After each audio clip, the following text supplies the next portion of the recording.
The church stood silent as a tomb. 200 guests sat frozen in the pews, their whispers dying the moment Brett Morrison opened his mouth at the altar. Simone Carter's hands trembled as she held her bouquet of white roses, her emerald green wedding dress shimmering under the soft light filtering through stained glass windows. She had chosen green instead of traditional white, wanting something unique, something that felt like her. Now she wished she could disappear into the marble floor beneath her feet. "I can't do this," Brett said, his voice carrying across the sanctuary. His gray suit looked perfect, his hair was perfectly styled, but his face held an expression Simone had never seen before. Cold, distant, almost cruel. Pastor Reynolds, an elderly black man who had known Simone since childhood, gripped his Bible tighter. "Son, perhaps we should step aside and—" "No." Brett cut him off. "Everyone here deserves to know the truth." He turned to face the guests, his back now to Simone. "This wedding was never about love. My parents arranged this entire thing because of a business deal with her father's company. Before he died, Mr. Carter made agreements that would benefit both our families. My mother and father have been pushing me to marry Simone for 2 years now. I went along with it because, well, it seemed easier than fighting them." Simone's breath caught in her throat. The bouquet slipped from her fingers, roses scattering across the altar steps.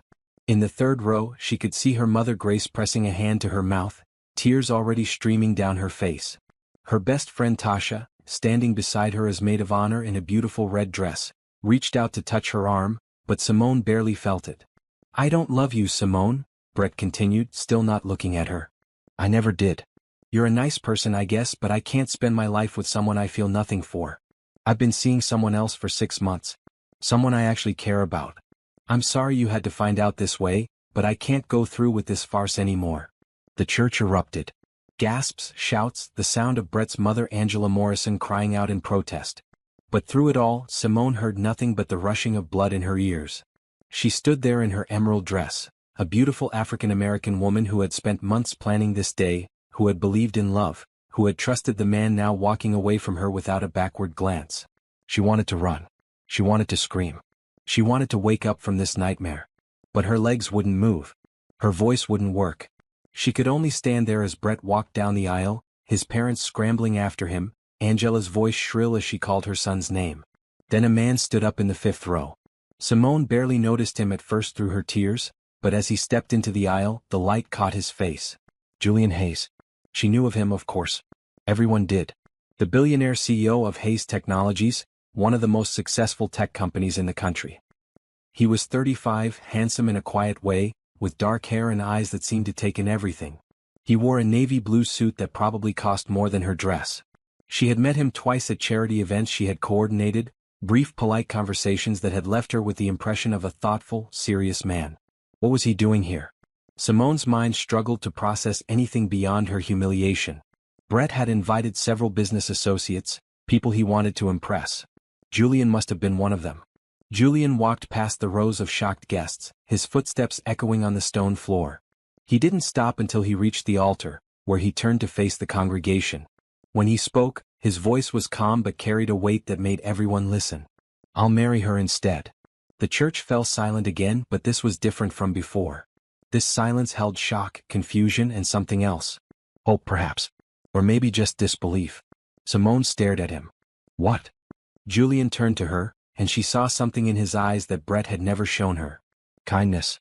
Genuine, deep kindness. "I'm serious, Simone. If you'll have me, I'll marry you right here, right now. You deserve better than what just happened. You deserve someone who sees your worth. I'd like to be that person." "You don't even know me," Simone whispered. Her whole body was shaking now. Nothing made sense. The world had turned upside down in the span of 5 minutes. "I know enough," Julian said quietly, stepping closer. "I know you're brilliant at what you do. I've seen you coordinate 3 charity events with more grace and skill than people with twice your experience. I know you're kind because I watched you spend an hour talking to an elderly woman at the hospital fundraiser last year when you could have been networking. I know you love children because you volunteer at the youth center every Saturday. I know you deserve to be loved and cherished, not humiliated." He held out his hand to her. "I'm not offering you a business arrangement or a marriage of convenience. I'm offering you a real chance at happiness. I've admired you from a distance for a long time, Simone. I never thought I'd have the opportunity to tell you. But I'm not going to watch you suffer when I could do something about it. Marry me." Please. Have you ever witnessed something so devastating it changed everything in an instant? What would you do if your world fell apart at the altar? Drop a comment below telling me your thoughts, and don't forget to subscribe to see how this story unfolds. Trust me, you won't want to miss what happens next. Simone looked at Julian's outstretched hand. Every rational part of her brain screamed that this was insane. You couldn't just marry a stranger, even one who seemed kind, even one who was offering salvation from the worst moment of your life.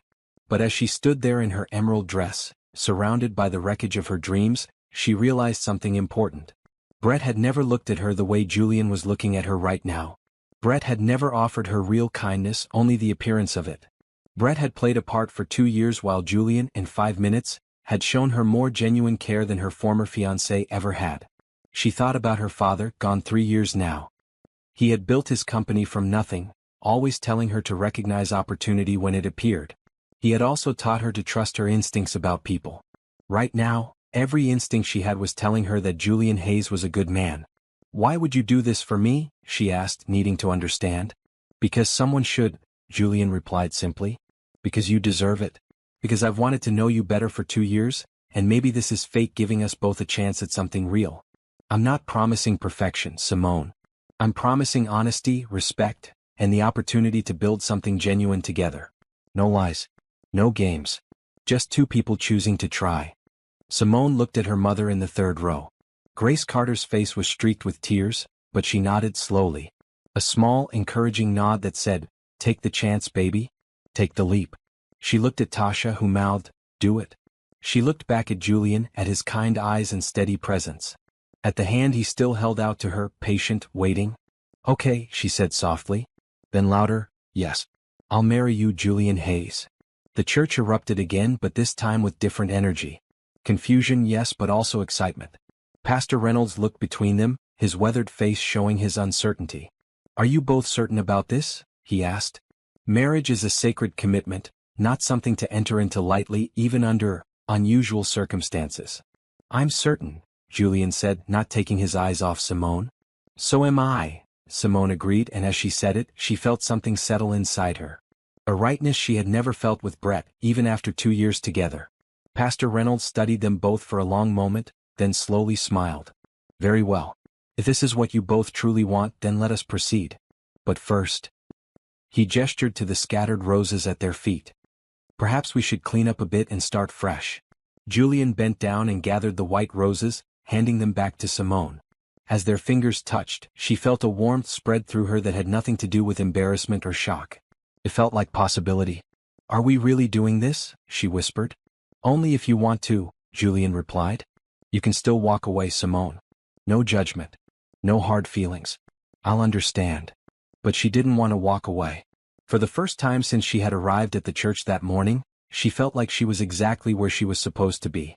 "Let's do this," she said, and meant it. Pastor Reynolds opened his Bible, found his place, and began again. "Dearly beloved, we are gathered here today." This time, when the words were spoken, they felt different. Real. True. Julian's responses were clear and confident. When it came time for Simone to speak, her voice didn't waver. "I, Simone Carter, take you, Julian Hayes." In the back of the church, Brett Morrison stopped in the doorway, having returned after his parents caught up with him. He stood frozen, watching the woman he had just rejected marry a billionaire instead. His face went white as he realized what he had lost, what he had thrown away. But Simone didn't see him. She was looking at Julian, at the man who had stepped forward when everyone else had turned away. At the man who was sliding a simple gold band onto her finger because that was all they had on short notice. "I now pronounce you husband and wife," Pastor Reynolds said, his voice warm with approval. "Julian, you may kiss your bride." Julian cupped Simone's face gently, giving her time to pull away if she wanted. She didn't. When his lips met hers, the kiss was soft, respectful, and full of promise.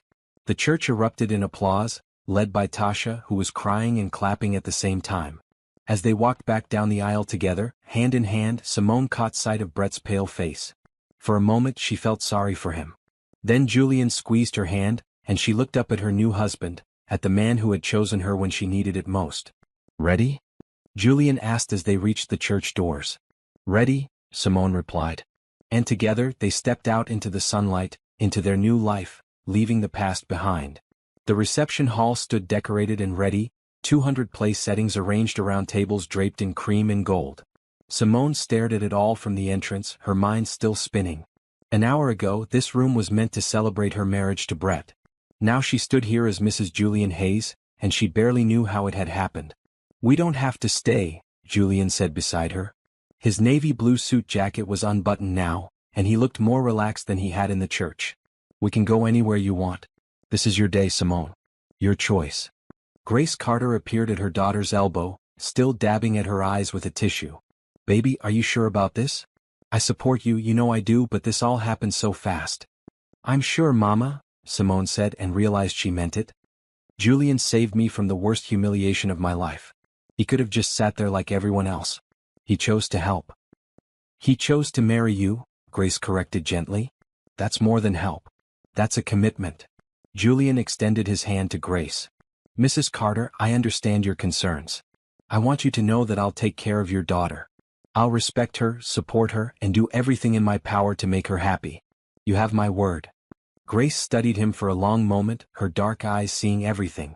She had raised Simone alone after her husband died, had built a life for them through strength and determination. She didn't trust easily. But something in Julian's steady gaze must have satisfied her because she finally nodded. "You better keep that promise, Mr. Hayes," she said. "My daughter is precious. You treat her right." "I will," Julian replied solemnly. Tasha bounced over in her red maid of honor dress, her eyes wide with excitement. "Okay, so what's the plan? Do we still do the reception? Because the caterers are asking and people are starting to arrive, and honestly, this is the most dramatic thing I've ever seen, and I need to know what happens next." Simone laughed despite everything. Tasha had been her best friend since college, always able to find the light in any situation. I think we should stay. We're married. We might as well celebrate it." "Are you comfortable with that?" Julian asked. "Some of these guests might have questions. Comments. It could be difficult." "Let them talk," Simone said, feeling a surge of strength. "I'm not ashamed. Brett's the one who should be ashamed. You gave me a gift today, Julian. The gift of choice, of dignity. I want to celebrate that." Julian smiled and it transformed his whole face. "Then let's celebrate."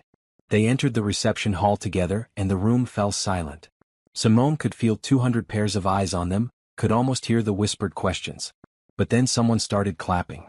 She looked over to see Dorothy Hayes, Julian's mother, standing at a table near the front. She was a petite woman with silver hair and the same kind eyes as her son. Her husband Richard stood beside her, a tall man with broad shoulders and a warm smile. "Congratulations," Dorothy called out and her clapping grew louder. Richard joined in. Then Grace. Then Tasha. Then, slowly, the entire room erupted in applause. Julian leaned down to whisper in Simone's ear. "See? People recognize real love when they see it." But this wasn't love yet, was it? This was kindness, yes. Respect, certainly. But love? That took time. Simone wanted to point this out, but the DJ was already starting the music, and Julian was leading her to the dance floor for their first dance as husband and wife. The song was supposed to be her and Brett's choice. Instead, it was a beautiful melody she had picked but he had barely listened to. Now, as Julian held her carefully, giving her space but offering support, she was glad it was this song. Something she had chosen for herself. "I should tell you something," Julian said as they swayed to the music. "I didn't come to that church as just a business associate of Brett's." Simone's heart skipped. "What do you mean?" "I came because I was invited, yes, but also because I had heard rumors. Brett was bragging at his office about how he had to marry you for the business merger, how he was counting down the days until the deal was finalized and he could divorce you. One of his colleagues told my business partner, and my partner told me." "You knew?" Simone pulled back slightly. "You knew he was going to humiliate me?" "I knew he was planning something," Julian admitted. "I didn't know he would do it at the altar. I thought maybe he would go through with the wedding and then divorce you afterward.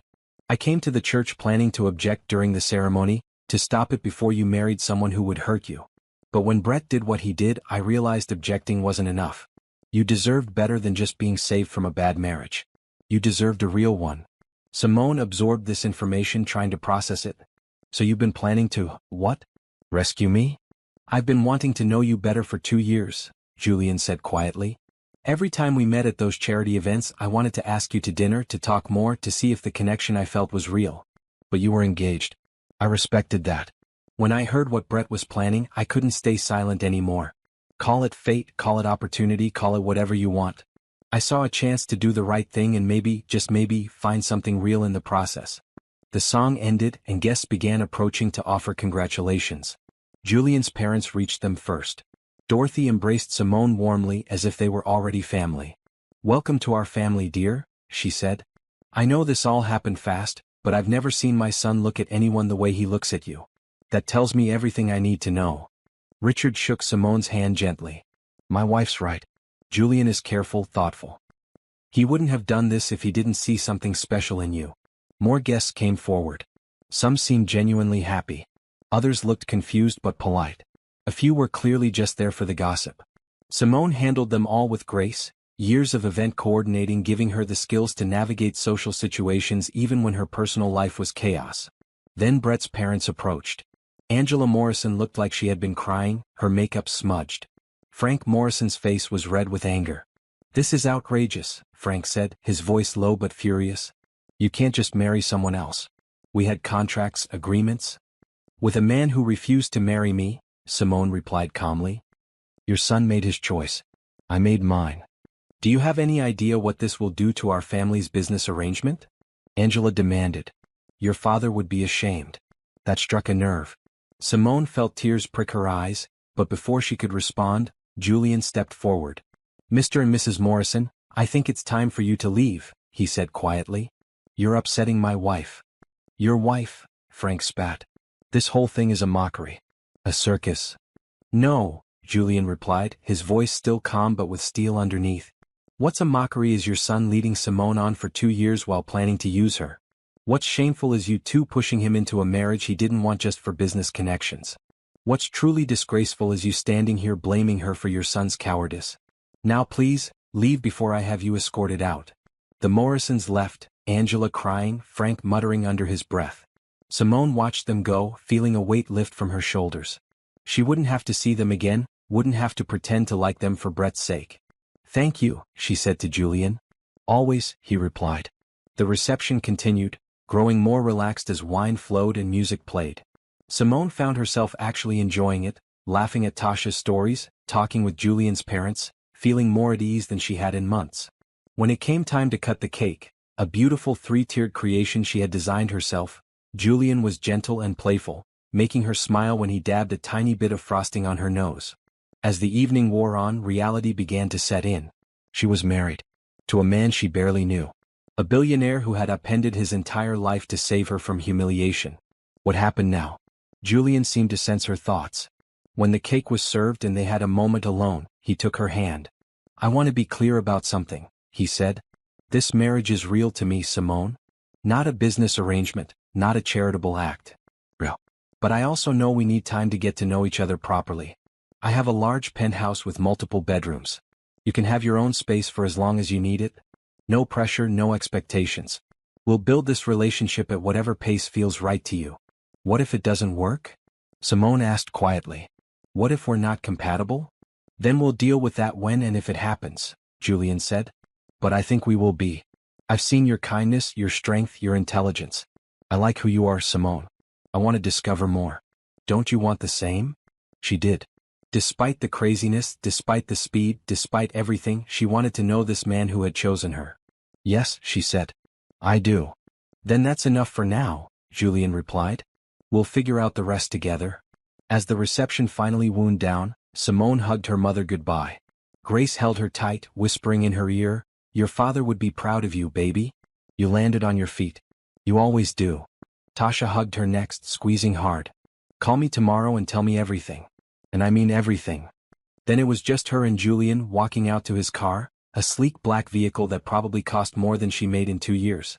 The driver held the door open and Simone slid inside, her emerald dress pooling around her. Julian climbed in beside her, and the car pulled away from the reception hall. Simone watched the building disappear behind them, along with her old life. Ahead was only unknown territory. "Nervous?" Julian asked. "Terrified," Simone admitted.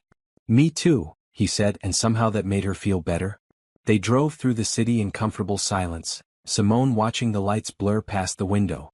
When they finally pulled up to a tall building in the nicest part of downtown, she craned her neck to see the top. "This is home," Julian said. Our home now. They took a private elevator to the penthouse, the highest floor in the building.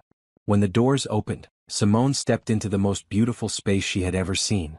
Floor-to-ceiling windows showed the city spread out below like a carpet of stars. The furniture was modern but comfortable, all clean lines and soft fabrics. Art hung on the walls, real pieces from artists she recognized. It's beautiful, she breathed. Let me show you your room, Julian said, leading her down a hallway. He opened a door to reveal a spacious bedroom decorated in soft blues and grays. A king-sized bed dominated one wall, and another door led to what looked like a massive bathroom. This is yours, Julian said. Do whatever you want with it. Redecorate, change it completely, whatever makes you comfortable. My room is at the other end of the hall.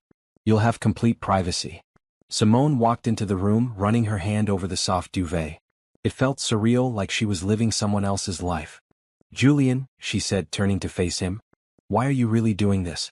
And please tell me the complete truth. He was quiet for a moment, leaning against the doorframe. When he finally spoke, his voice was sincere. Because I've been lonely, he said simply. I have money, success, everything people think matters. But I come home to an empty apartment every night. I attend events alone. I watch couples and families and wonder what that feels like. When I met you 2 years ago at that first charity event, you smiled at me like I was a real person, not just a bank account. You asked me about my hobbies, my interests. You listened when I talked. I've thought about you ever since. He pushed off from the doorframe, taking a step into the room. I'm not good at relationships, Simone. I work too much, I'm too serious, I don't know how to do the casual dating thing. But I know what I want. I want a partner. Someone kind, intelligent, genuine. Someone who sees me, not my money. I think you could be that person. And I hope I can be that person for you. Simone's heart ached at the honesty in his voice. Here was this powerful, wealthy man, and he was just as lonely as she had been. Just as hungry for real connection. I want that too, she admitted. I thought I had it with Brett, but looking back I see I was fooling myself. He never really saw me. Never really tried. You've shown me more genuine care in 1 day than he did in 2 years. Julian smiled. Then we're starting from a good place. He moved toward the door, then paused. Get some rest. Tomorrow we'll start figuring out our life together. Good night, Simone. Good night, Julian. After he left, Simone sank onto the bed, her emerald dress rustling around her. She was married. To Julian Hayes. It was crazy, impulsive, completely unlike her. It was also, somehow, exactly right. Morning light streamed through the floor-to-ceiling windows, and Simone woke slowly, confused about where she was. Then memory flooded back. The wedding. Brett's rejection. Julian's proposal. The penthouse. She sat up, still wearing the slip she had found in the dresser last night. Someone, probably Julian's housekeeper, had unpacked a few basic items for her. Her phone sat on the nightstand and she grabbed it, seeing 17 missed calls from Tasha and a dozen text messages. Tasha, girl, call me when you wake up. Tasha, are you okay?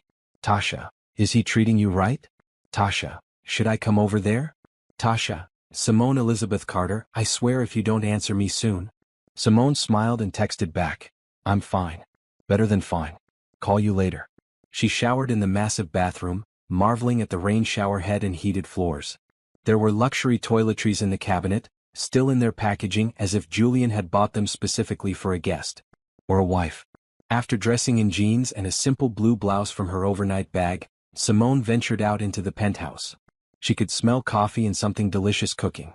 Following her nose to the kitchen, she found Julian at the stove, wearing dark slacks and a white button-down shirt with the sleeves rolled up.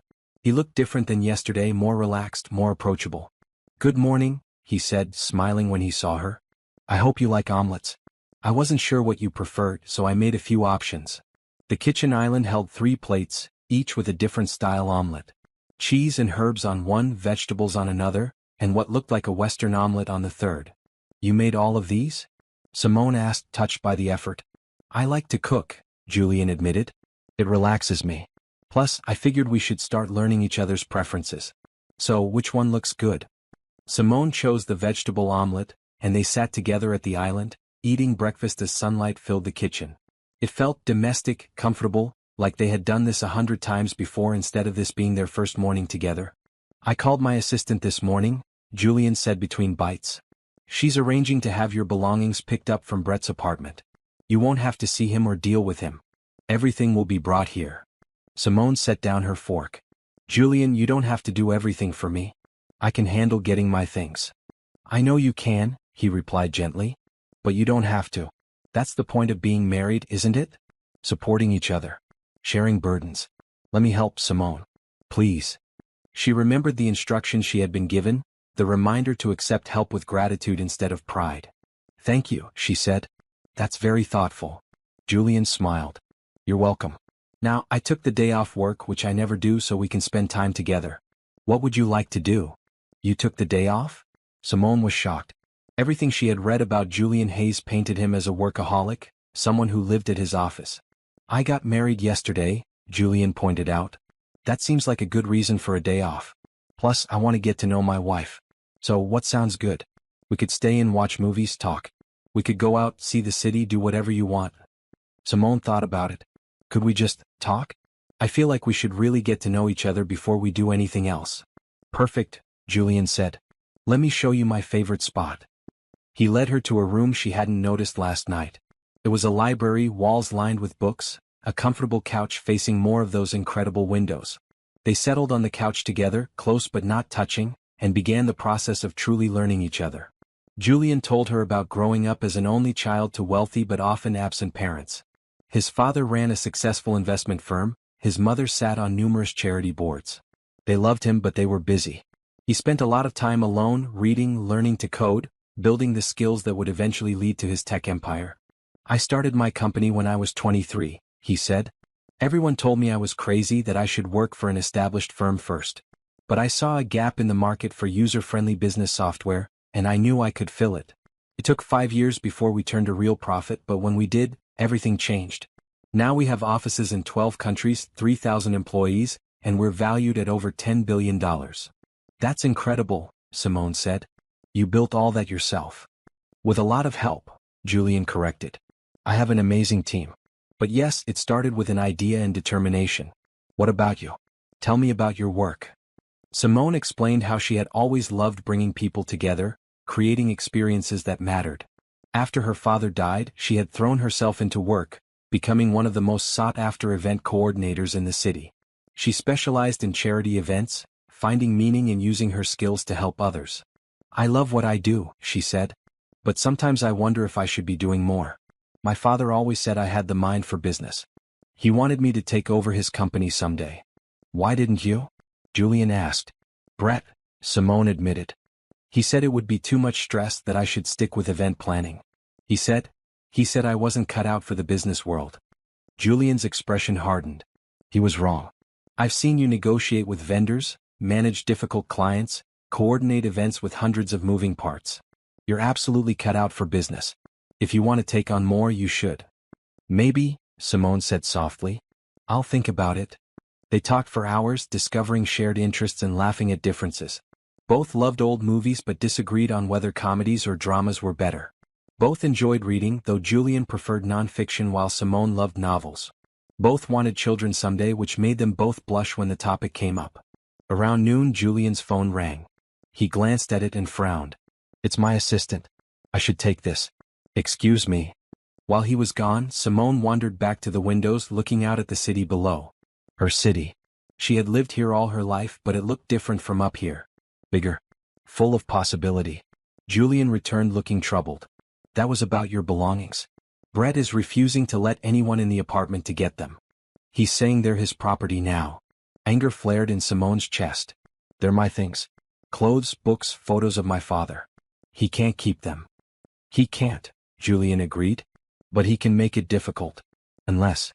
He paused, thinking. Unless you go in person with a police escort. They can ensure you get your property without harassment. I don't want to see him, Simone said. I'll go with you, Julian offered. You won't be alone. We'll get your things and be out in 20 minutes. Simone wanted to refuse, wanted to let it all go. But those photos of her father, her mother's jewelry, her own belongings, she couldn't just abandon them. Okay, she said. Let's go. An hour later, they stood outside Brett's apartment building with 2 police officers. Simone's stomach churned as they rode the elevator up. Julian held her hand, his grip steady and reassuring. Brett answered the door in sweatpants and a stained t-shirt. He looked terrible, like he hadn't slept. When he saw Julian, his expression turned ugly.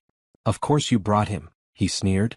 I'm here to collect my belongings, Simone said, keeping her voice level. The officers are here to ensure there's no trouble. Take whatever you want, Brett said, stepping aside. It's all garbage anyway. Simone walked past him, Julian close behind. Her things were still in the bedroom she had shared with Brett, clothes in the closet, toiletries in the bathroom. It felt strange seeing them here, reminders of a life that already felt like it belonged to someone else. She grabbed her suitcases from the closet and started packing. Julian helped without being asked, carefully folding her clothes, handling her things with respect. Brett hovered in the doorway watching. You know he's just using you, right? Brett said suddenly. Rich guys like him don't marry normal girls like you for real. He probably has some angle, some business reason. Like you did. Simone shot back, not looking up from her packing. I was honest about it, Brett said. Eventually.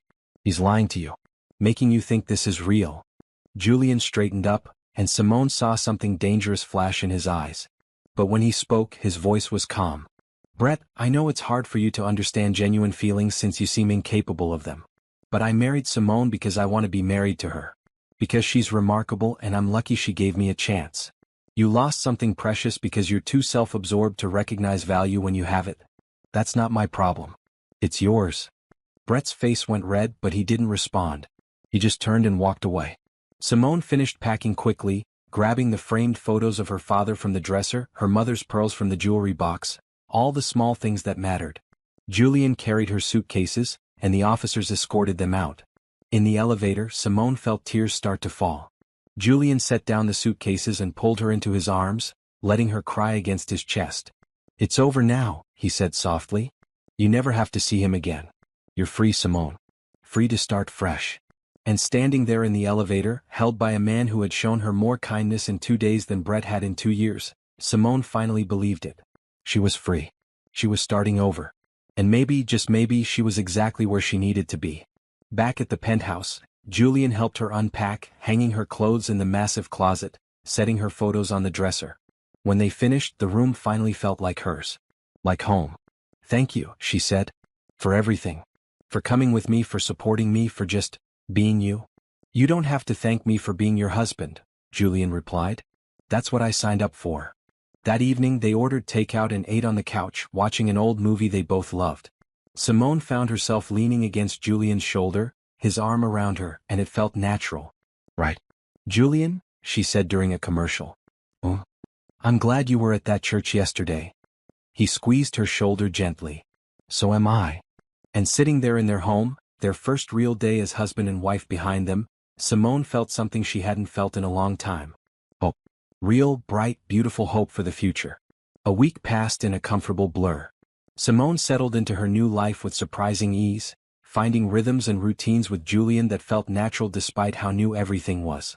They had breakfast together each morning, talked about their days each evening, and slowly built a foundation of friendship that Simone had never had with Brett. On Saturday morning, Julian knocked on her bedroom door with an unusual request. I need to take you shopping, he said when she opened the door. Simone looked down at her jeans and green sweater. Is something wrong with what I'm wearing? Not at all, Julian assured her. You look beautiful. But you left most of your wardrobe at Brett's place and I want you to have whatever you need. Plus, there's a charity gala next weekend that I'd like us to attend together. You'll need something special for that. Simone hesitated. She had savings, could buy her own clothes. But she remembered her promise to accept help graciously. Okay, she said. Thank you.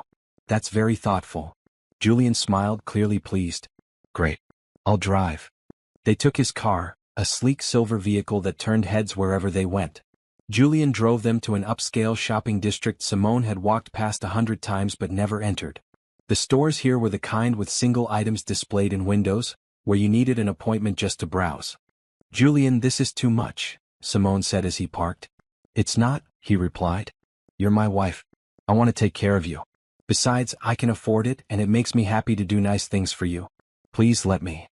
They entered the first boutique, and a saleswoman immediately approached, her smile professional and welcoming. Julian explained what they were looking for, and soon Simone was being led to a private dressing room while clothes were brought for her to try. She tried on dress after dress, each more beautiful than the last. There were cocktail dresses in jewel tones, elegant gowns in soft pastels, and sharp business suits in navy and gray. Julian sat patiently on a plush chair, offering opinions when asked, his face lighting up each time she emerged in something new. "That one," he said when she came out in a deep burgundy gown. "That's the one for the gala." Simone looked at herself in the mirror. The dress was stunning, hugging her curves perfectly, the color rich against her skin. She felt beautiful, confident, powerful. "I love it," she admitted. "Then it's yours," Julian said. He turned to the saleswoman. "We'll take it, along with the blue cocktail dress, the green suit, and that casual red dress she tried on earlier." "Julian?" Simone started to protest. "You like them all," he pointed out. "Why shouldn't you have them?" Over the next 3 hours they visited 6 stores. Julian bought her shoes, handbags, jewelry, casual clothes, business attire, and more. Simone tried to keep track of the spending, wanting to protest, but every time she started to object, Julian would give her a look that said, "Please, let me do this." So she did. She accepted each gift with gratitude, thanking him sincerely, and slowly stopped feeling guilty about it. He was right. He could afford it, it made him happy, and she deserved nice things. At a jewelry store, Julian paused in front of a display of wedding rings. "You should have a proper ring," he said quietly. The one from the church was borrowed from Pastor Reynolds. Simone looked at the simple gold band on her finger. She had grown fond of it over the past week, but Julian was right. They should choose something together. "What do you like?" she asked. They looked at rings together, Simone drawn to simpler designs while Julian kept pointing out more elaborate options. Finally, they compromised on a beautiful band with small diamonds set in a delicate pattern. It was elegant without being ostentatious, meaningful without being flashy. Julian had them size it immediately, then slipped it onto her finger himself, right there in the store. Simone felt tears prick her eyes at the gesture. It felt like a renewal of their vows, a choice they were making together this time. "Perfect," Julian said softly. After shopping, Julian suggested lunch at a restaurant on the top floor of a nearby building. The view was spectacular, the food was delicious, and the conversation flowed easily. They talked about their week, about upcoming plans, about everything and nothing. "I want to show you something this afternoon," Julian said as they finished their meal. "If you're up for it." "What is it?" "It's a surprise. But I think you'll like it." They drove across the city to a modern glass building in the business district. Hayes Technologies was written in chrome letters above the entrance. Julian's company headquarters. "I want you to see where I spend most of my time," Julian explained as they rode the elevator to the top floor. "I want you to understand what I do, to be part of this aspect of my life." The executive floor was all glass and steel, with open workspaces and collaborative areas. Employees looked up as Julian walked by, some doing double takes when they saw Simone with him. He led her to his office, a corner space with windows on 2 walls and a view that rivaled the one from the penthouse. "This is beautiful," Simone said, taking in the minimalist desk, the comfortable seating area, the walls lined with awards and photos. "I spend about 60 hours a week here," Julian admitted. "Sometimes more. It's a lot, I know. But I love what we do. We create software that helps businesses run more efficiently, employ thousands of people, contribute to technological advancement. It matters to me." "I can see that," Simone said, studying a photo of Julian at a ribbon-cutting ceremony for one of their international offices. "You've built something amazing." There was a knock on the door, and a woman in her 50s entered. She had short gray hair, sharp eyes behind red-framed glasses, and an efficient manner. "Julian, I didn't expect you today," she said. Then she saw Simone and smiled. "And you must be the famous Mrs. Hayes. I'm Patricia Chin, Julian's executive assistant. I've heard so much about you." "It's nice to meet you," Simone said, shaking her hand. "Patricia keeps this whole place running," Julian said. "I'd be lost without her." "Flattery will get you everywhere," Patricia replied dryly. "But seriously, congratulations to you both. The whole office is buzzing about the wedding. Very romantic." She handed Julian a folder. "The Robertson contract needs your signature, and the board wants to meet Tuesday to discuss the Singapore expansion. Also, your mother called 3 times. Julian grimaced. "I'll call her back." "Thanks, Patricia." After Patricia left, Julian showed Simone around the floor, introducing her to various department heads and key employees. Everyone was friendly, welcoming, clearly curious about the woman who had married their notoriously private CEO. In the cafeteria, they ran into a young man in his late 20s with an eager smile. "Julian," he called out. "Good to see you. And this must be Simone. I'm Tyler Barnes, head of software development." "Nice to meet you," Simone said. We're all really happy for you guys, Tyler said. Julian talks about you all the time. He does. Simone glanced at Julian, who looked slightly embarrassed. Oh yeah, Tyler continued, oblivious to Julian's discomfort. Ever since that hospital fundraiser last year, he's been mentioning this amazing woman he met. We all figured he'd never get up the nerve to ask you out, so when we heard you two got married, we were shocked but also like, finally. Julian cleared his throat. Tyler, don't you have code to write? Always, Tyler laughed. But seriously, congratulations. You two seem great together. As they left the building later, Simone turned to Julian. You talked about me? For over a year. I told you I've admired you for a while, Julian said, looking sheepish. You made an impression. Apparently a big one, Simone teased. That evening, back at the penthouse, Simone tried on all her new clothes again, modeling them for Julian like they were teenagers playing dress-up. He applauded each outfit, making her laugh, making her feel beautiful and appreciated. Thank you for today, she said finally, sitting beside him on the couch in comfortable pajamas. For the clothes, for showing me your office, for including me in your life. Thank you for letting me, Julian replied. I know this situation is unusual. I know we're doing everything backward. But I like building this life with you, Simone. I like coming home to you. I like having someone to share things with. I like it too, Simone admitted. And she did. More than she had expected. More than seemed reasonable after just a week. They spent the rest of the evening watching movies, sitting close on the couch, comfortable in each other's presence. When Simone finally went to bed, she found herself wishing she didn't have to sleep in a separate room. But they were taking things slowly, building a foundation, and she appreciated that. As she drifted off to sleep, her new wedding ring caught the moonlight from the window. It sparkled softly, a symbol of the new life she was building. A life full of possibility, kindness, and hope. And tomorrow would bring more of the same. More moments with Julian, more discoveries about each other, more steps toward whatever this marriage was becoming. Simone smiled and let sleep take her, content in a way she hadn't been in years. Maybe ever. The following Saturday, Julian announced they were having dinner with his parents. Simone spent an hour getting ready, changing outfits 3 times before settling on an elegant blue dress from her recent shopping trip.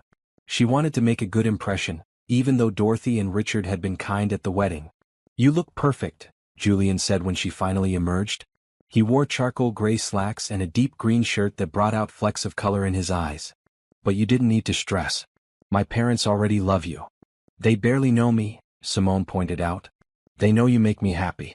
That's enough for them. The Hayes family home was in an exclusive neighborhood, a sprawling estate with manicured lawns and a circular driveway. It was beautiful but intimidating. Simone took a deep breath as Julian rang the doorbell. Dorothy answered immediately, pulling Simone into a warm hug before she could even say hello. Come in, Dorothy said. I've been so excited for this dinner. I want to know everything about you. Richard appeared behind his wife, shaking Julian's hand and then Simone's. Welcome, Simone. It's good to see you again. The house was elegant but comfortable, filled with family photos and personal touches. Dorothy led them to a sitting room where appetizers were laid out on a coffee table. I wasn't sure what you liked, Dorothy said, so I made a variety. Please help yourself. They settled onto comfortable couches, and Dorothy immediately started asking Simone questions. Where did she grow up? What did her parents do? What were her hobbies? The questions were friendly, genuinely curious, and Simone found herself relaxing. I grew up on the South Side, Simone explained. My father owned a small manufacturing company. He started with nothing and built it into something successful. My mother was a teacher before she retired. They were wonderful parents. Were? Dorothy asked gently. My father passed 3 years ago, Simone said. Heart attack. It was sudden. I'm so sorry, Dorothy said, reaching out to squeeze Simone's hand. That must have been devastating. It was, Simone admitted. But my mother is strong. She helped me through it. Richard spoke up from his chair. Julian mentioned your father's company. Carter Manufacturing, correct? I knew him slightly. Leonard Carter. He was a good man, very respected in the business community. Thank you, Simone said, touched. He was the best. Dinner was served in a formal dining room, a delicious meal of roasted chicken, vegetables, and potatoes. Dorothy kept the conversation flowing, asking about the wedding, about how Simone was settling into the penthouse, about their plans for the future. I know the circumstances of your marriage were unusual, Dorothy said over dessert. But I want you to know Richard and I are thrilled. Julian has been alone too long. We were starting to worry he'd married his work instead of finding a real partner. Mother, Julian protested, but he was smiling. It's true, Richard agreed. You work too much, son. Always have. But since you married Simone, Patricia tells me you've been leaving the office at reasonable hours. That's a first. Simone's worth coming home to, Julian said simply, and Simone felt warmth spread through her chest. After dinner, Dorothy pulled Simone aside while the men talked business in Richard's study. Walk with me, Dorothy suggested, leading Simone out to a beautiful garden behind the house.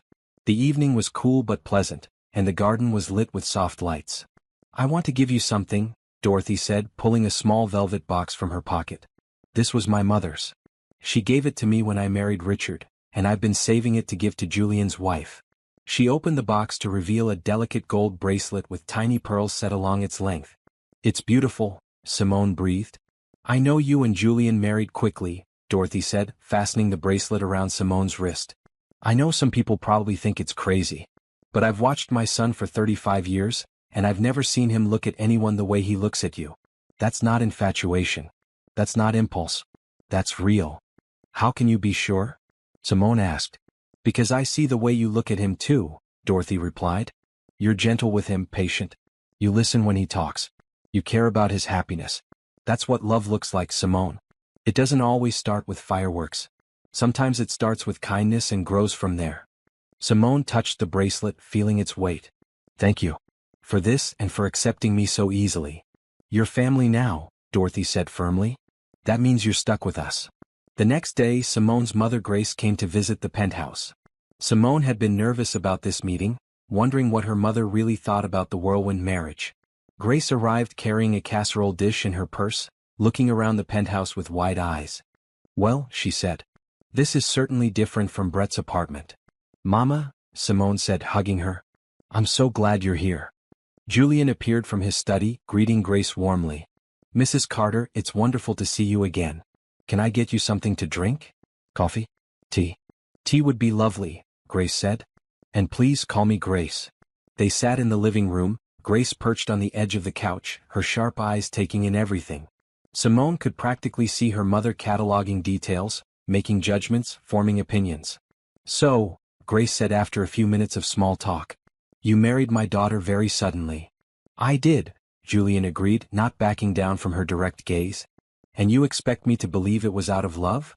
No, Julian said, surprising both women. I don't expect you to believe anything. I expect you to watch how I treat Simone, to see how I care for her, and to judge me based on my actions, not my words. That's what I would do if I were you. Grace studied him for a long moment, then slowly smiled. That's a good answer. An honest one. She turned to Simone. Baby, are you happy? Simone didn't hesitate. I am, Mama. Happier than I've been in a long time. Then that's what matters, Grace said. She reached into her purse and pulled out a photo album. I brought some pictures. I thought Julian might want to see what you looked like as a little girl. They spent the next hour going through photos, Grace telling embarrassing stories from Simone's childhood, Julian laughing at pictures of Simone with missing teeth and wild hair. It was comfortable, easy family. Your father would have liked him, Grace said quietly to Simone while Julian was in the kitchen making more tea. Leonard had good instincts about people. He would have seen what I see. What do you see? Simone asked. A good man who loves my daughter, Grace replied. That's all any mother wants. Over the next few weeks, both families became more integrated into Simone and Julian's life. Sunday dinners at the Hayes estate became a tradition. Grace came to the penthouse every Tuesday for tea. Julian's parents invited them to charity events and family gatherings. Slowly, Simone stopped feeling like an outsider and started feeling like she belonged.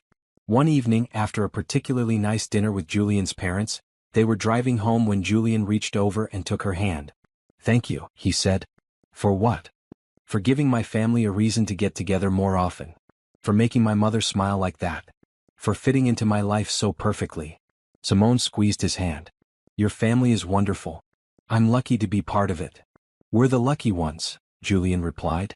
When they got home, instead of going to their separate bedrooms like usual, they sat together on the couch, talking late into the night. They discussed their childhoods, their fears, their dreams. Simone told Julian about her secret wish to write a book someday. Julian confessed he had always wanted to learn piano but never had time. We should make time, Simone said. Life's too short to put off the things we really want. You're right, Julian agreed. What else do you really want, Simone? She looked at him, at this man who had become so important to her in such a short time. I want this to work, she said honestly. I want us to build something real and lasting. I want to look back in 50 years and know that marrying you was the best decision I ever made. Julian moved closer, cupping her face gently. I want that too. More than anything. When he kissed her, it was different from the brief kiss at their wedding. This was deeper, fuller, a kiss that promised everything and asked for the same in return. Simone melted into it, into him, feeling like all the pieces of her life were finally falling into place. When they finally pulled apart, both breathless, Julian rested his forehead against hers. I'm falling in love with you, he whispered. I think I have been since the day we met. I'm falling too, Simone replied. Faster than I thought possible. They stayed up talking until the early morning hours, curled together on the couch, making plans and sharing secrets. And when Simone finally went to her bedroom, she knew it wouldn't be long before she didn't need a separate room anymore. They were building something beautiful, something real, and she couldn't wait to see where it led. A month into their marriage, Julian came home with an unexpected proposal. Simone was in the kitchen, experimenting with a new recipe, when he walked in carrying a folder. I have an idea, he said, setting the folder on the counter. And I want your honest opinion. Simone wiped her hands on a towel. Okay. What's the idea?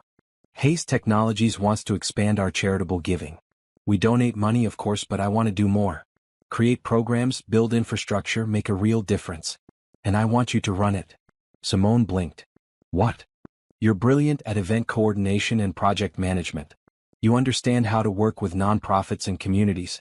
You have the vision and the skills to make this happen. I'm offering you a position as Director of Community Outreach for Hearth Technologies. Full salary, full authority, full support. Julian, I don't have experience running a department. Neither did I when I started my company, he pointed out. You learn.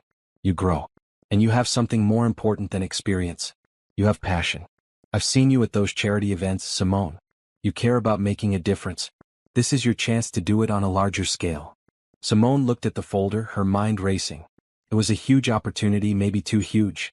But hadn't she been thinking about wanting more? About stepping into the business world her father had prepared her for? Can I think about it? She asked. Of course, Julian said. Take all the time you need. She thought about it for 3 days, discussing it with her mother, with Tasha, with Julian's parents. Everyone encouraged her to take the leap. Finally she said yes. Her first project was building a community center in an underserved neighborhood on the south side. The area needed resources, needed hope, needed investment. Julian gave her a budget that made her eyes widen and told her to make it happen. Simone threw herself into the work. She met with community leaders, architects, contractors, and nonprofit organizations.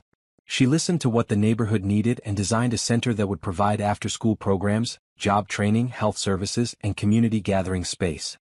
Julian supported her every step of the way. When she needed advice, he gave it. When she needed encouragement, he provided it. When she needed space to figure things out herself, he stepped back and let her lead. 3 months into the project, they broke ground on the community center. The whole neighborhood turned out for the ceremony, along with local politicians and media. Simone stood beside Julian, holding a ceremonial shovel, feeling pride swell in her chest. This is amazing, Julian whispered to her. You're amazing. Working together brought them closer. They would spend evenings at the penthouse, Simone working on community center plans while Julian reviewed company reports, comfortable in their shared space. They would discuss their days over dinner, offering support and advice, celebrating wins and problem-solving challenges together.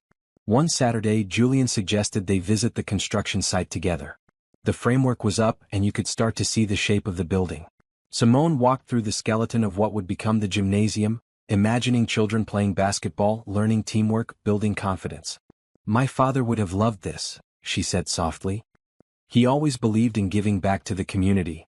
Julian came to stand beside her. Tell me about him. I want to know more. So Simone told him stories about her father. About how Leonard Carter had started with nothing, working factory jobs while going to night school. About how he had saved every penny to start his own small manufacturing business. About how it had grown slowly, carefully, built on quality and integrity. About how he had employed people from the neighborhood, giving them chances when no one else would. He sounds remarkable, Julian said. He was, Simone agreed.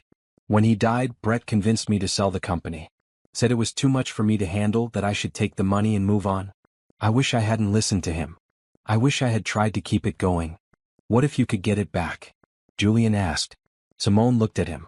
What do you mean? The company that bought Carter Manufacturing is struggling. I've been watching their stock. They're looking to sell off some of their acquisitions.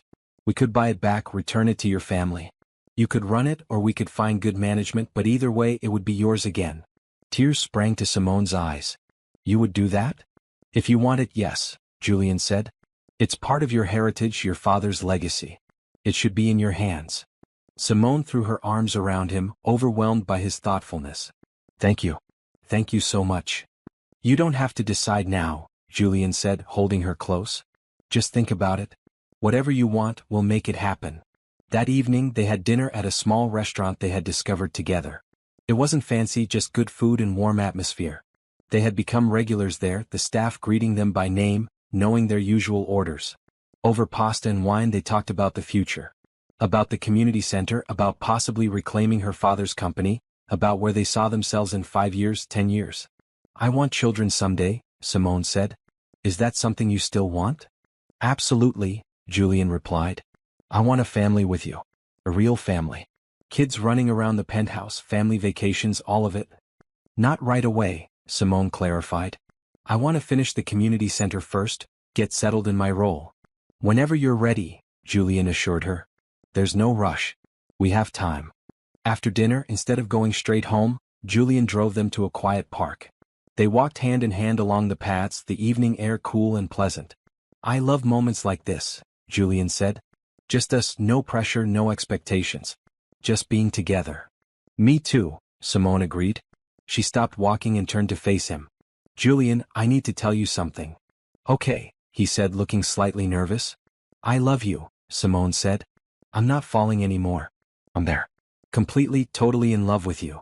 Julian's face broke into the biggest smile she had ever seen on him. I love you too. I have for weeks, but didn't want to push, didn't want you to feel pressured. I don't feel pressured, Simone said. I feel happy. Happier than I ever thought possible. Julian pulled her close and kissed her deeply. This kiss was different from all the ones before. This kiss was a declaration, a promise, a commitment. When they finally broke apart, both were breathless and smiling. Come home with me, Julian said softly. Really come home. No more separate bedrooms. No more holding back. Let's be completely married, Simone. Yes, she whispered. I want that too. That night, Simone moved her things into Julian's bedroom.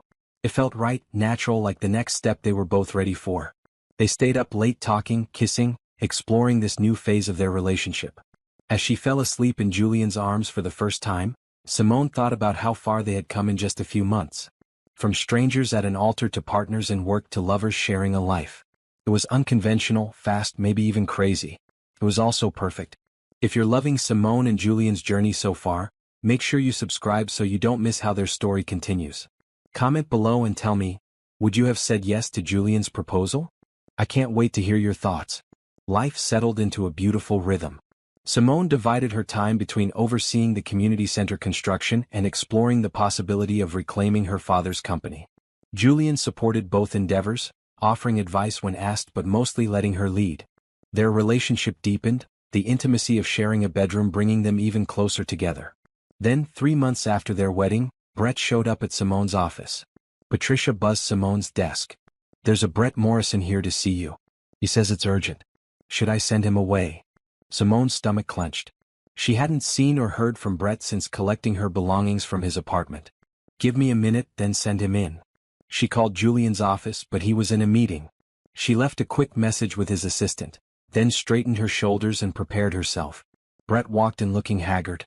His suit was wrinkled, his hair needed cutting, and he had dark circles under his eyes. He looked nothing like the polished man she had almost married. Simone, he said. Thank you for seeing me. You have 5 minutes, she replied coolly. What do you want? I made a mistake, Brett said, sitting down without being invited. A huge mistake. I should never have called off our wedding. I should never have let you go. Simone stared at him. You're not serious. I am, Brett insisted. These past few months have been hell. My parents are furious with me. The business deal with your father's company fell through. My career is suffering because people think I'm unreliable. And I miss you, Simone. I miss what we had. We didn't have anything real, Simone said. You admitted that yourself at the altar. I was confused, Brett said.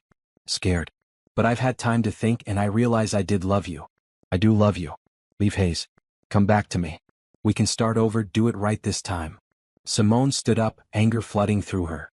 You humiliated me in front of 200 people. You admitted you were only marrying me for business reasons. You've been seeing someone else for months. And now you want me back because your life is falling apart? That's not love, Brett. That's desperation. I can change, Brett pleaded. Give me another chance. You owe me that much. I don't owe you anything, Simone said firmly. I'm married to Julian. I'm happy with Julian. I love Julian. Whatever you and I had, it's over. It's been over for a long time, maybe forever. He's using you, Brett said, his voice turning ugly. Rich guys like Hayes don't marry girls like you unless there's an angle. He probably has a dozen women on the side. Get out, Simone said quietly. Now, before I call security. You're making a mistake, Brett said, standing. You'll regret this. The only thing I regret is wasting 2 years with you, Simone replied. Goodbye, Brett. After he left, Simone sat at her desk, hands shaking. The confrontation had rattled her more than she wanted to admit. Not because she doubted her choice, but because Brett's desperation was unsettling. Julian appeared in her doorway 10 minutes later, slightly out of breath. Patricia called me, he said. Are you okay? What did he want? Simone told him everything. Julian's expression darkened as she spoke, but he let her finish without interruption. I'm sorry you had to deal with that, he said finally. Do you want me to talk to him? Make sure he leaves you alone? No, Simone said. I handled it. He's pathetic, Julian. I feel sorry for him more than anything. Julian came around the desk and pulled her into his arms. I love you, he said. I want you to know that every day. You're not a business deal or an angle. You're my wife, my partner, the best thing that ever happened to me. I know, Simone said, hugging him back. I'm not doubting us. I'm just shaken. That's understandable, Julian said. Want to take the rest of the day off? We could go home, watch movies, order takeout. Actually, Simone said, pulling back to look at him, I want to go to the community center site. I want to see progress, remind myself of what we're building together. Then that's what we'll do, Julian agreed. At the construction site, work was in full swing. The walls were up now and crews were installing windows. The neighborhood kids had gathered at the fence, watching with fascination. Simone waved to them and they waved back excitedly. Miss Simone, one little girl called out. Is it almost done? A few more months, Simone called back. But it's going to be worth the wait. Standing there, watching her vision come to life, Simone felt her earlier anxiety fade. This was real. This mattered. Brett and his problems seemed very far away. That evening, the story of their unusual wedding hit the national news. A slow news day had led a reporter to dig up the story, and suddenly everyone wanted to know about the billionaire who married a stranger at the altar after her groom walked away. Simone's phone exploded with calls from media outlets. Julian's PR team went into overdrive. By the next morning, their faces were on entertainment news shows, their story being discussed on talk shows, their wedding video trending online. I'm sorry, Julian said over breakfast, scrolling through news alerts on his tablet. I didn't think they'd care this much. It is a pretty dramatic story, Simone admitted. Woman gets rejected at altar, billionaire steps in to marry her instead. It's like something from a movie. How do you want to handle this? Julian asked.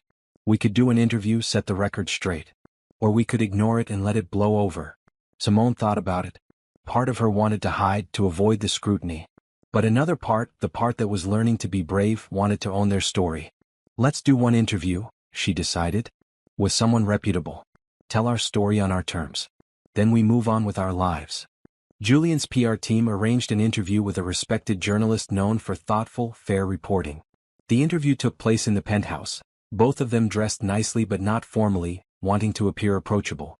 The journalist, a woman in her 40s named Patricia Hughes, asked good questions. She wanted to know how they met, what drew them together, how they were making the marriage work. I know people think we're crazy, Simone said. Marrying someone you barely know is not typical. But Julian showed me more kindness in one moment than some people show in a lifetime. He saw me at my lowest point and offered hope. How could I not take a chance on that? And you, Mr. Hayes? Patricia said. Why did you do it? Why marry a woman you barely knew? Because I had known her in the ways that matter, Julian replied. I had watched her coordinate charity events with grace and skill. I had seen her interact with people with genuine kindness. I had observed her strength, her intelligence, her compassion. I knew the kind of person she was, and that was enough. The rest we've been learning together. How do you respond to critics who say this was a publicity stunt? Patricia asked. I'd say they haven't seen us together, Simone replied. They don't know what we've built, what we share. People will always have opinions. But at the end of the day, Julian and I know what's real. That's all that matters. The interview aired the following week, and the response was overwhelmingly positive. People connected with their honesty, their obvious affection for each other, their commitment to making their unusual situation work. Brett tried to contact Simone twice more, both times being turned away by security. His parents reached out through lawyers attempting to negotiate some kind of business deal, but Julian's legal team shut that down immediately. Finally, Brett seemed to get the message. The calls and attempts at contact stopped. Simone heard through mutual acquaintances that he had moved to another city, taking a job there. She felt relief more than anything. That chapter of her life was finally, truly closed. One evening, as she and Julian prepared for bed, she brought up something that had been on her mind. I want to reclaim my father's company, she said. I've been thinking about it a lot and I want to try. Not to run it myself, not yet, but to oversee it. To make sure it operates with the values my father built it on. Then let's make it happen, Julian said. I'll have my team start the acquisition process tomorrow. I'll pay you back, Simone said. Eventually. However long it takes. Julian cupped her face gently. Simone, we're married. What's mine is yours. This isn't a loan or a favor. This is us investing in our family's future. In honoring your father's legacy. You don't owe me anything. Simone kissed him, overwhelmed by his support. I love you so much. I love you too, Julian replied. Now and always. As they settled into bed, Simone thought about how much had changed in just a few months. She had gone from a woman about to marry the wrong man to a woman building a life with the right one. From someone who let others make her decisions to someone stepping into her power. From lost to found. And it all started with Julian stepping forward when everyone else stayed silent. With him offering her a choice when she thought she had none. She would never forget that. Would never take it for granted. And she would spend the rest of her life showing him that his faith in her was well placed. 6 months into their marriage, Julian surprised Simone with a trip. Not a vacation exactly, but a working trip with a purpose. I want to show you something, he said over breakfast one Saturday. Pack for a week. Casual clothes, work boots, clothes you don't mind getting dirty. Where are we going? Simone asked. You'll see, Julian replied with a mysterious smile. They flew to a rural area about 3 hours away, where Hayes Technologies was funding the construction of a school for an underserved community. Julian had been working on this project for years, and he wanted Simone to see it, to be part of it. The community welcomed them warmly. The local leaders showed them around, explaining the challenges they faced with education, the long distances children had to travel to reach the nearest school, the lack of resources. This school will change everything, the community leader, an elderly woman named Mrs. Patterson, said. Our children will have a future. That's what you're giving us. Hope. Simone and Julian spent the week working alongside construction crews and community volunteers. They mixed concrete, painted walls, assembled furniture. It was hard physical work, but it felt meaningful in a way that sitting in an office never could. In the evenings, they stayed in a small bed and breakfast in the nearby town. It was simple, clean, nothing like the luxury of the penthouse. But Simone loved it. Loved the quiet, the simplicity, the chance to just be together without the distractions of their normal life. One night, after a long day of work, they sat on the porch of the bed and breakfast, watching the sunset paint the sky in shades of orange and pink. I never knew you did things like this, Simone said. The community center is public, but this is different. I fund about a dozen projects like this around the country, Julian admitted. Schools, medical clinics, community centers. Places that need help but don't make the news. I don't publicize them because that's not the point. The point is making a difference. Why didn't you tell me before? I wanted to show you, not tell you, Julian said. I wanted you to see what we could do together. Your community center inspired me to do more, Simone. To be more hands-on. You've changed me in so many ways. Simone leaned her head on his shoulder, watching the sky deepen to purple. I never imagined my life could be like this. That I could have a partner who shared my values, who wanted to make a difference, who loved me the way you do. I never imagined I could have this either, Julian said. I thought I was too busy, too focused on work, too set in my ways. Then you came into my life and showed me what I was missing. That night, lying in the simple bed in their room, they talked about their future. About expanding their charitable work, about the family they wanted to build, about growing old together. I want to do this forever, Simone said. Work beside you, build things that matter, make a real difference in people's lives. Then that's what we'll do, Julian promised. They made love that night with a new intensity, a new understanding of what they meant to each other. This wasn't just physical attraction or companionship. This was a partnership in every sense of the word. A meeting of minds and hearts and souls. The next day they participated in a small ceremony to dedicate the school. The whole community turned out, children excited about their new building, parents grateful for the opportunity. Mrs. Patterson gave a speech that brought tears to everyone's eyes. Thank you, she said, looking directly at Julian and Simone, for seeing us, for caring about our children, for giving us hope. On the flight home, Simone was quiet, processing everything she had experienced. Julian let her think, holding her hand, present but not pressing. I want to do more, Simone finally said. The community center is important, but I want to expand it. Create a model that can be replicated in other neighborhoods. Fund education programs, health initiatives, job training. Use your resources, yes, but also raise money from others. Build a movement. Julian smiled. Tell me more. They spent the rest of the flight planning. Simone sketched out ideas, Julian offered suggestions, and together they created a vision for something bigger than either of them had imagined. When they got home, Simone immediately started putting the plan into action. She hired a small team to help her, found office space adjacent to the community center site, and began reaching out to potential partners and donors. Julian watched her flourish with pride. She was confident now, sure of herself in ways she hadn't been when they first married. She spoke at board meetings, negotiated with contractors, pitched ideas to potential donors. She was brilliant and he made sure she knew it. One evening, after a particularly successful pitch meeting, they celebrated with dinner at their favorite restaurant.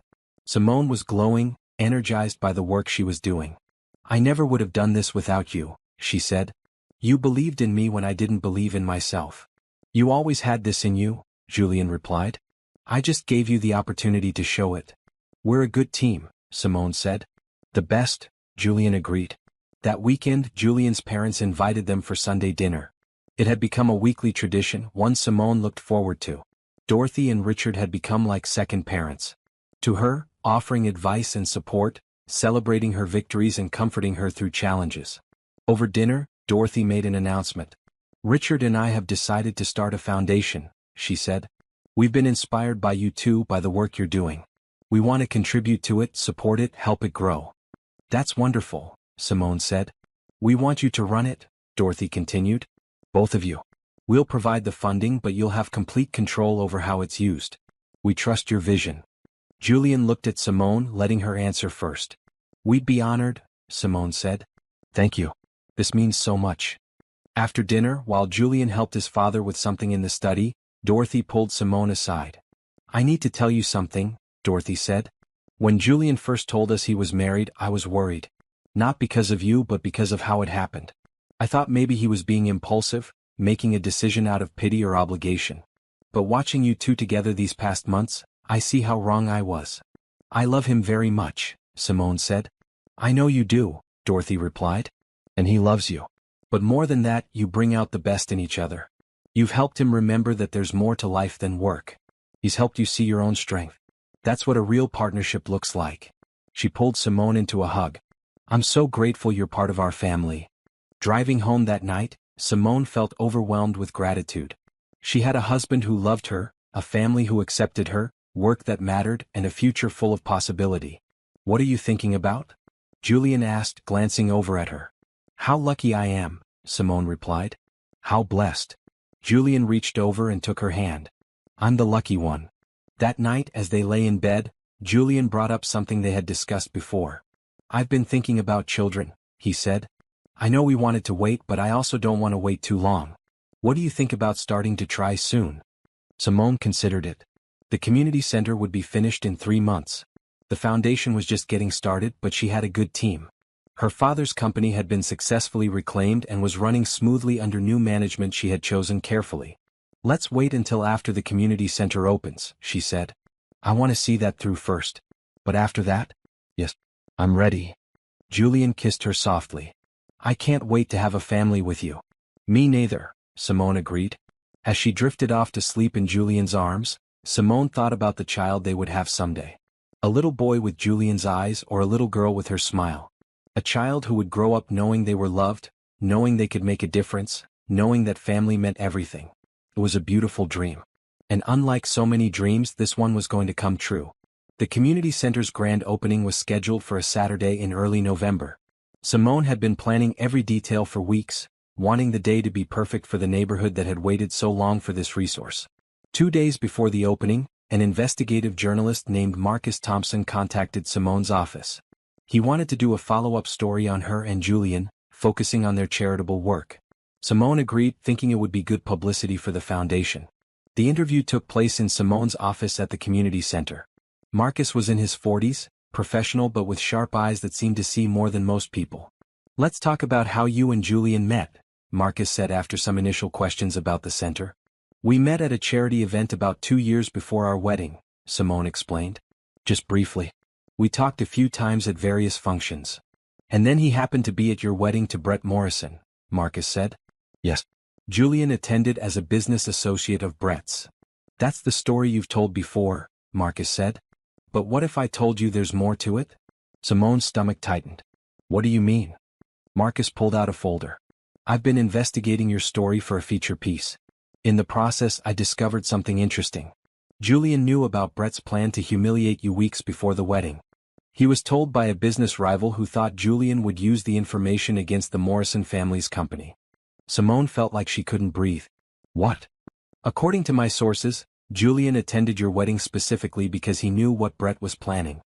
He went there with the intention of stopping it somehow." "How do you know this?" Simone demanded. "I have emails, phone records, testimony from the business rival who initially told Julian about Brett's plan," Marcus said. "I wanted to give you a chance to comment before I publish." "Get out," Simone said quietly. "This interview is over." After Marcus left, Simone sat at her desk, hands shaking. Julian had known. He had known for weeks what Brett was planning and hadn't told her. He had let her go through with the wedding preparations, let her walk down that aisle, let her stand there in front of 200 people waiting to be humiliated. Why wouldn't he have warned her? Why wouldn't he have given her a choice? She called Tasha. "I need you," Simone said when her friend answered. "Can you come to my office?" Tasha arrived 20 minutes later, and Simone told her everything. Tasha listened, her expression growing more concerned with each word. "Okay, before you spiral," Tasha said carefully, "you need to talk to Julian. Get his side of the story. Don't let some reporter drive a wedge between you without knowing all the facts." "He lied to me," Simone said. "By omission, but still.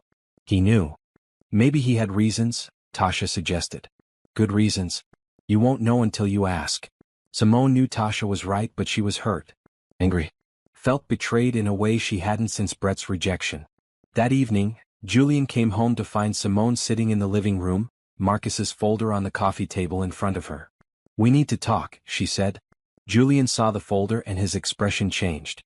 "Where did you get that?" "A journalist gave it to me," Simone said. "He's planning to publish a story about how you knew what Brett was planning weeks before our wedding. Is it true?" Julian sat down slowly. "Yes, it's true." "You knew," Simone said, her voice breaking.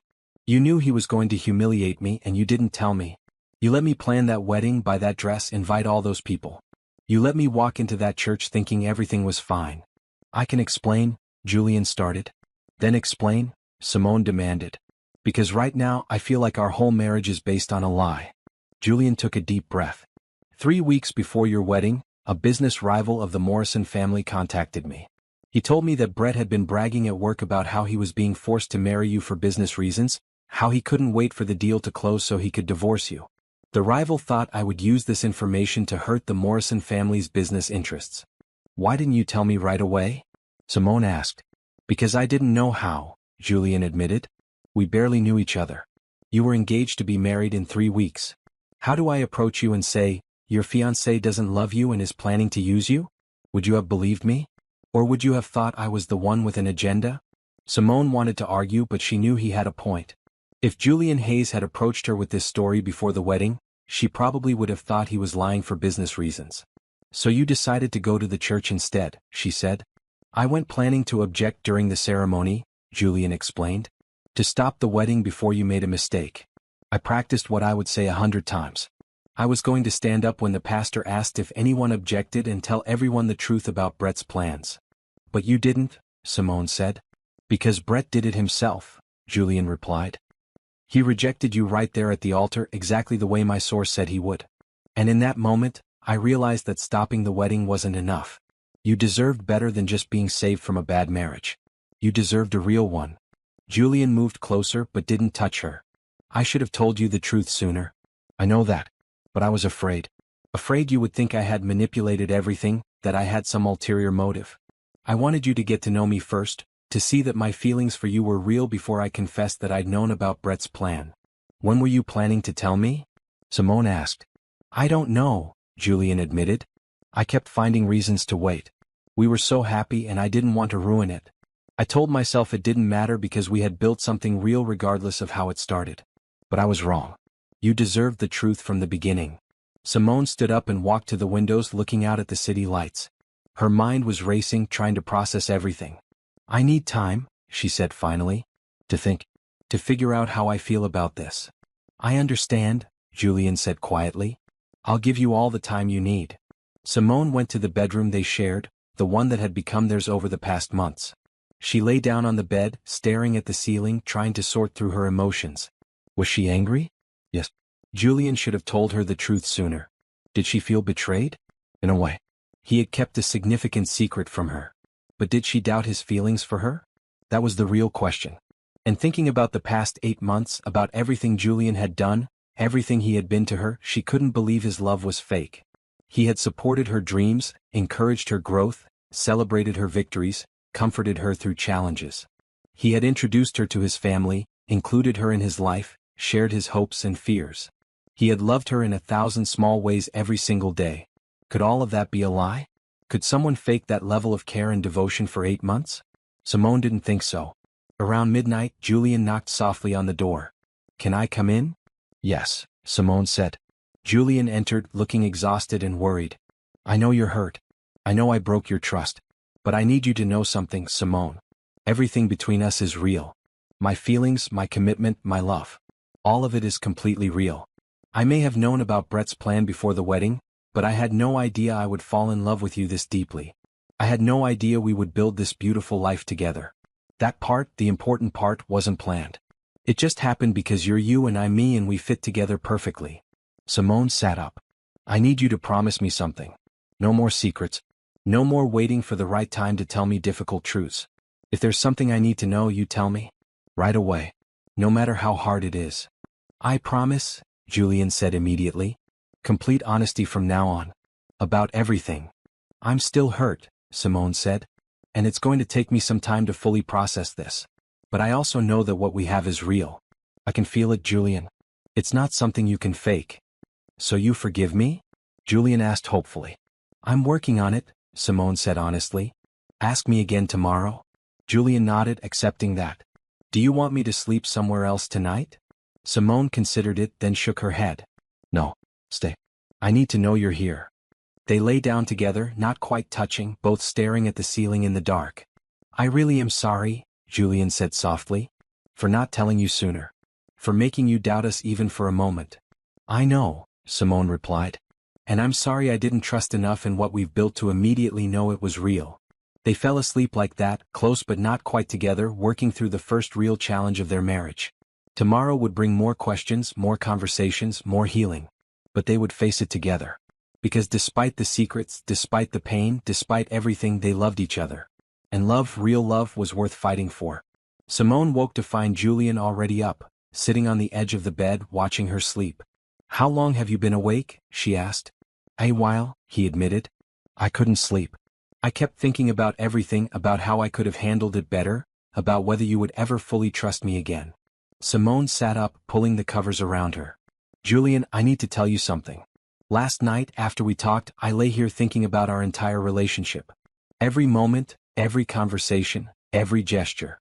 And you know what I realized? What? Julian asked quietly. You didn't manipulate me into anything, Simone said. At that church you gave me a choice. You asked if I would marry you. I could have said no. I could have walked away. But I said yes because something inside me recognized that you were offering something real. Something good. She reached for his hand. Yes, you knew about Brett's plan. And yes, you should have told me sooner. But you didn't trick me into marrying you. You offered me an opportunity and I took it. Everything that came after we built together. Honestly. Genuinely. I should have been completely honest from the start, Julian insisted. Maybe, Simone agreed. But I also understand why you weren't. You were trying to protect what we were building. You were afraid of losing something precious before it had a chance to grow. I can't be too angry about that when I would probably have done the same thing in your position. Julian pulled her into his arms, holding her tightly. I love you so much, Simone.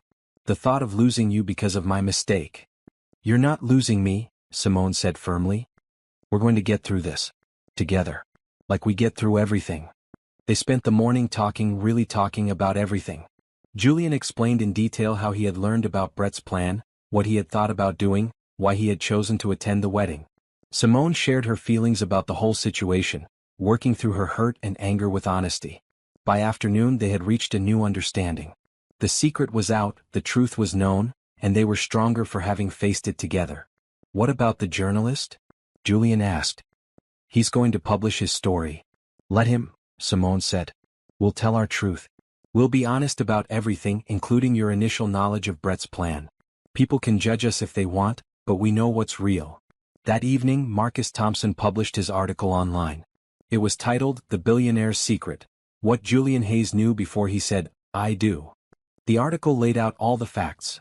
Julian's prior knowledge of Brett's plan, his decision to attend the wedding, his choice to marry Simone instead of just stopping the ceremony. But Marcus also included a statement Simone and Julian had prepared together. Yes, Julian knew about Brett Morrison's plans before our wedding. He attended that day to stop me from making a mistake. But what he didn't know, what neither of us knew, was that we would fall in love. That we would build a real marriage, a true partnership, a beautiful life together. Our beginning may have been unconventional, but our love is as real as it gets. We make no apologies for how we found each other. We're just grateful that we did. The response was mixed. Some people criticized Julian for not being honest from the beginning. Others praised him for stepping in to help Simone. Still others focused on the love story aspect, finding romance in the idea of a man who saved a woman and then fell in love with her. Simone read some of the comments but mostly ignored them. What other people thought didn't matter. What mattered was her and Julian, their marriage, their future. The community center opened as scheduled that Saturday. The whole neighborhood turned out, along with press, politicians and supporters. Simone cut the ribbon with Julian beside her, both of them smiling despite the recent media attention. Inside, children immediately rushed to the new playground equipment. Parents explored the job training center. Elderly residents settled into the community room for tea and conversation. The center was alive with energy, with hope, with possibility. We did this, Julian said, taking Simone's hand. Together. We did, Simone agreed. After the opening ceremony, Dorothy and Richard pulled them aside. We saw the article, Dorothy said. And we want you to know it doesn't change anything. You're our family. We love you both. Thank you, Simone said, hugging her mother-in-law. Grace arrived with Tasha, both women beaming with pride. Grace hugged Simone tightly. Your father would be so proud, she whispered. Not just of this center but of the woman you've become. Strong, confident, building a life that matters. I couldn't have done it without Julian, Simone said.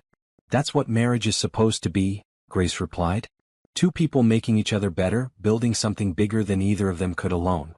That evening, after all the guests had left and the center was locked up for the night, Simone and Julian went home. They were exhausted but happy, satisfied with what they had accomplished. I have something for you, Julian said, pulling a small box from his pocket. Inside was a delicate necklace with a pendant shaped like a key. It's symbolic, Julian explained. You hold the key to my heart, to my happiness, to my future. I want you to have this as a reminder that I'm yours, completely and forever. Simone's eyes filled with tears as Julian fastened the necklace around her neck. It's beautiful. There's something else, Julian said. I've been working on reclaiming your father's company. The deal is almost complete. By next month, Carter Manufacturing will be back in your family's hands. I wanted to have it finalized in time for the center opening, but the paperwork took longer than expected. Simone threw her arms around him. Thank you. For everything. For loving me, for supporting my dreams, for helping me honor my father's legacy. Always, Julian promised. A week later they received news that made everything else fade into insignificance. Simone was pregnant. They had only been trying for a few weeks, not expecting it to happen so quickly. But there it was, a positive pregnancy test, a new life beginning, a family growing. Julian cried when Simone told him. Actual tears of joy streaming down his face as he held her close. We're having a baby, he kept saying. We're really having a baby. We are, Simone confirmed, crying too. They told their families the following Sunday at the regular dinner at the Hayes estate. Dorothy screamed with excitement. Richard laughed and clapped Julian on the back. Grace cried happy tears and hugged Simone tight. Everyone was overjoyed, already making plans and offering advice. As the months passed, Simone's pregnancy progressed smoothly. Her belly grew and with it their excitement. They painted the nursery together, argued lovingly over baby names, attended birthing classes and prepared for parenthood. The foundation Dorothy and Richard had established flourished. Under Simone and Julian's guidance, it funded 3 more community centers, 2 schools and a medical clinic. Carter Manufacturing, back in Simone's hands, was restructured to operate more ethically and sustainably, honoring Leonard Carter's original vision. One evening, 7 months into her pregnancy, Simone and Julian sat in the nursery they had prepared. It was painted in soft yellow with white furniture, ready to welcome their baby. Do you ever think about that day at the church? Simone asked, resting her hands on her belly. Sometimes, Julian admitted. I think about how close I came to not being there. I almost sent a gift instead of attending. I almost decided it wasn't my business. But something told me to go. Fate, Simone said. Maybe, Julian agreed. Or just dumb luck. Either way, I'm grateful. Walking into that church led me to you, to this life, to everything I didn't know I needed. I'm grateful too, Simone said. Even for Brett's rejection. It hurt at the time, but it freed me. It let me find you. Their daughter was born on a warm spring morning.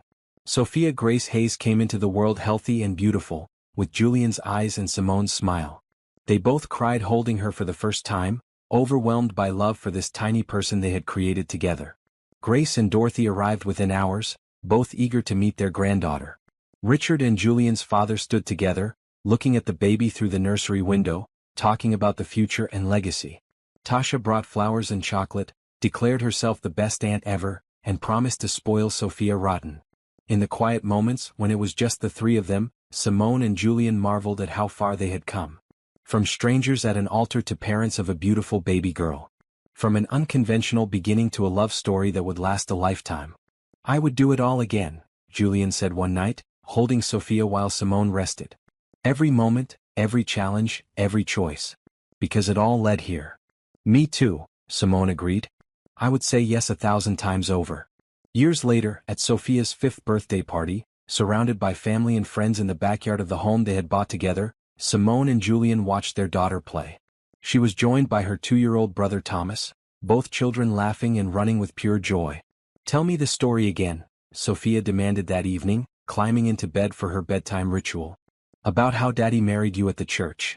Simone and Julian exchanged smiles. It had become Sophia's favorite story, the tale of how her parents met. Once upon a time, Simone began, I went to a church to marry someone who didn't really love me. I was sad and scared, standing at the altar in my beautiful green dress. And then Daddy saved you, Sophia prompted. Then Daddy stood up, Julian continued, and he said, I will marry her instead. Because he saw someone special, someone worth taking a chance on. And you lived happily ever after, Sophia finished, satisfied. We did, Simone confirmed. Because sometimes the best things in life come from the most unexpected places. Sometimes fate steps in right when you need it. And sometimes love finds you when you least expect it. After Sophia fell asleep, Simone and Julian stood in her doorway, watching her peaceful face. Do you think we should tell her the whole truth when she's older? Simone asked. About Brett, about Julian knowing his plan? We'll tell her when she's ready, Julian said. We'll explain that real love is about honesty, even when it's hard. About choosing each other every day, not just once. About building something real together. They walked to their bedroom, the home they had made together, the life they had built from an improbable beginning. "I love you," Simone said as she did every night. "I love you too," Julian replied as he always did. "Thank you for saying yes that day. For taking a chance on me. For building this beautiful life with me." "Thank you for stepping forward," Simone replied. "For seeing me when everyone else looked away. For choosing me." They fell asleep in each other's arms, just as they had every night for the past 6 years. And in the morning they would wake up and choose each other all over again. Because that's what real love does. It chooses. Every single day. Their story had started with rejection and ended with redemption. It had begun with a stranger's kindness and grown into a lifetime of love. It was unconventional, unexpected, and absolutely perfect. Just like they were.